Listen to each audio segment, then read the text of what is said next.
Hey guys, how's it going? Like Butter here, and today I wanted to talk about the scariest time in my life that I went through, I believe a year ago. I think it's coming up on a year, and I wanted to bring back an old series that I used to do where I would talk about real-time events that would happen in my life and things that I've learned over the last 25 years. And I thought it was pretty interesting because I had somebody message me on Twitter today talking about anxiety, and that's exactly what today's video is going to be about. So like I said, about a year ago, I started getting these anxiety attacks before I went to sleep. Now, I'm not talking about the anxiety attacks that some people may get where they're nervous about the next day or nervous about something. I had nothing to be nervous about. There was nothing in my life that was going bad at the time. I was just getting these anxiety attacks before sleep for no reason at all. And I think I was in a similar situation before moving here in Maryland.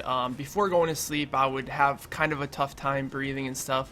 But I ended up getting through that, and it wasn't really anything of the extent of what was going on here about a year ago. So every single day I would have, the normal day that anyone else would have. And then randomly, right before sleep, I would have a hard time breathing. Felt like somebody was sitting on my chest, making it extremely hard for me to breathe in and breathe out. I started overthinking myself, and I felt like I wasn't getting enough air, so it would result in a lot of nights of me just sitting there thinking that I was going to die. I would feel my heart rate go up. I would feel just sickness in my stomach. I would feel just sick in general and felt like I was going to die. I ended up waking my girlfriend up every single night saying, babe, listen, I think there's something wrong with me. Should we go to the hospital?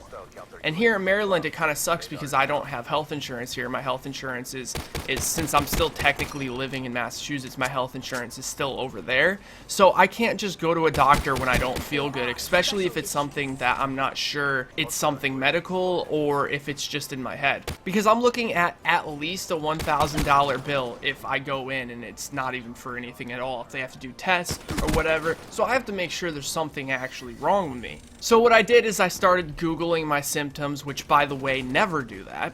I think Googling symptoms might be the worst idea you could ever have, especially because it might be anxiety. Google's just gonna make your anxiety like 10 times worse. You type in, oh, I have headaches before sleep. You have brain cancer. My left eye hurts. You're probably going to go blind. You type in that you have an earache. Somebody's going to tell you you have brain damage. So I think in some situations, actually most situations, going to Dr. Google isn't the best idea because you cannot diagnose yourself with something that you think you have. So when I visited home to Massachusetts, I decided to see a doctor. And the doctor couldn't find anything wrong with me at all. I had blood work taken, I had my heart checked, pretty much every test under the moon, and there was nothing wrong with me. I thought I had acid reflux, I thought I maybe had a heart problem, and turns out it was none of these things. I just had really, really bad anxiety. And learning more and more about anxiety, I realized that I've had anxiety almost my entire life. It's not like it just started happening recently, even though I felt like it was. When I was younger, I think I had some anxiety as well. I just didn't know really what it was. If I had like a baseball game the next day, or if I knew I had to be up really early in the morning, it'd be really, really hard for me to sleep. I would overthink myself, and I would basically just psych myself out, and I would sit there with my eyes wide open, just staring at the wall. And what I really hated is when I would go online and I would look up how to deal with anxiety, and a lot of people were just like, well, you have to learn what your triggers are, and you have to learn, what ends up working for you to calm yourself down and work on breathing and this and that. And for me, that didn't work. And then I started to learn a few ways to kind of deal with it. And I want to share these ways with you guys because I know a lot of people undergo anxiety, and I feel like almost everyone in the world deals with even a small bit of anxiety at some point in their life. It was so weird because I would sit there and I would feel like I was dying for probably close to 2 hours, and I wouldn't be able to sleep, and then I would finally fall asleep, and I'd wake up in the morning and I would forget everything that happened the night before. It would be impossible for me to replicate my feelings from the night before. So I got put on acid reflux pills because that's what the doctor thought at first, because she didn't see anything wrong with me. So I ended up going to see the doctor again, and then the other doctor that I saw decided that it was anxiety. Now, I already knew that the possibility was anxiety because that's what my mom was telling me every single time that I would contact her and tell her about this, because she had anxiety herself and all the symptoms that I was telling her she has been through before. There was one morning where it was about 6 a.m. and I was up all night and I was absolutely exhausted, and it hit a point where my girlfriend went to work. She works early on some days, and I was sitting there in my bed, sitting up because I had a hard time breathing, and I seriously 100% was just accepting my death. And it hit a point where I was so sure that I was going to die that I actually phoned my mom and told her that these were going to be my last words. And my mom, being the smart person that she is, knew what I was going through, and she was like, take a deep breath, you're fine, there's nothing wrong with you. And I'm sitting there like, I'm dying, like, I'm so rip. She's like, listen, I'm gonna stay on the phone with you, you're not gonna die, you're gonna be fine. Well, I sat there, a couple seconds went by, and then a minute went by, and I'm sitting there, and my mom's like, are you dead yet? At the time, I was like, this isn't funny, Mom, like, I'm seriously dying.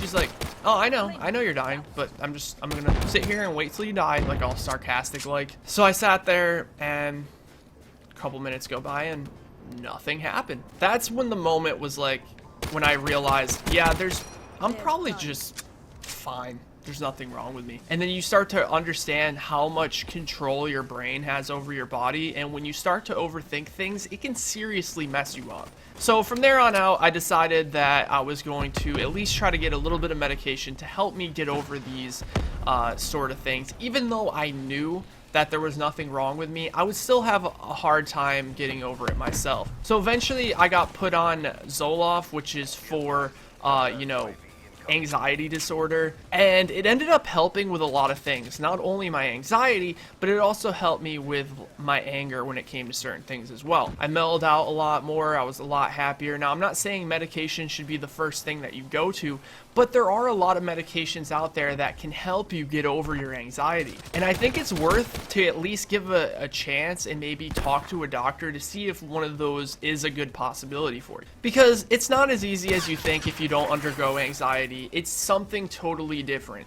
Even though it's all in your head, you can seriously cause some physical damage to yourself if you don't get it under control. Although there is a lot of people out there who can get over anxiety just by breathing exercises and other things that doctors or psychologists may tell you to do, there are some people like myself who needed a little bit of medication to help with that process. And I wanted to let you guys know that this medication has had no side effects to me whatsoever. It's done nothing but make my life 10 times better. I haven't had an episode of like a panic attack or anything like that in over 9 months now since I've been on it, and it's been amazing to finally get control of my life again. And the reason I'm doing this video is because I want to let those people out there who are undergoing anxiety know that you're not the only one. Everyone goes through this at one point in time in their life. I consider myself having a pretty close to perfect life. I sit here, I play video games all day, I do something I enjoy, I get to interact with people from all over the world, and I like what I do. But still, even then, I had bad anxiety, even though there was really no reason for me to have anxiety. Sometimes it just happens. So I'm just here to let you know, if you're undergoing anxiety or you have some sort of form of panic attacks at night or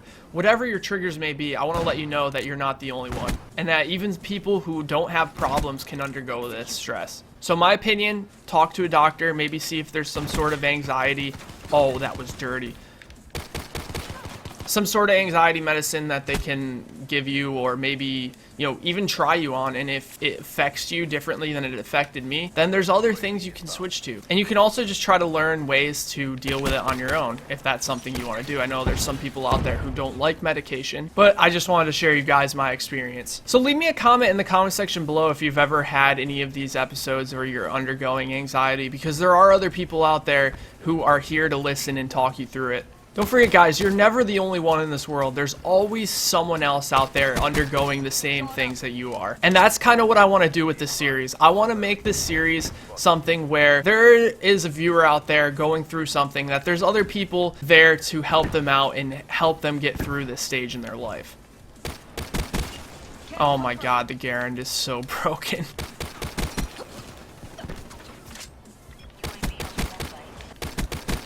Yeah, this gun is unreal. So yeah, I got the Garand in like one of the luckiest supply drop openings I've ever done. Of course I wasn't recording, you know, as most of the time it seems to happen that way. But I ended up getting the crossbow, the Garand. I ended up getting the crossbow twice. So as of right now, the only new weapon that I don't have is that buckshot pistol that apparently is extremely broken. First gameplay I did really shitty, but apparently I'm just going off now. I'm still new to these cut comms, so let me know how I'm doing, guys. Like, playing and talking, especially when you're talking about a specific thing, isn't the easiest thing to do. I don't know how people do this with ease. Thanks for watching this video, guys. If you enjoyed, be sure to drop the video a like and let me know what you think of this series. This is a relaunch of a series that I done like 3 years ago, and I just started it back up. Let me know what you think. I'm always reading the comments in the comment section. I love to hear what you guys have to say. Thanks for watching, everybody. I've been Like Butter, and I will see you in tomorrow's video. Take care, everyone.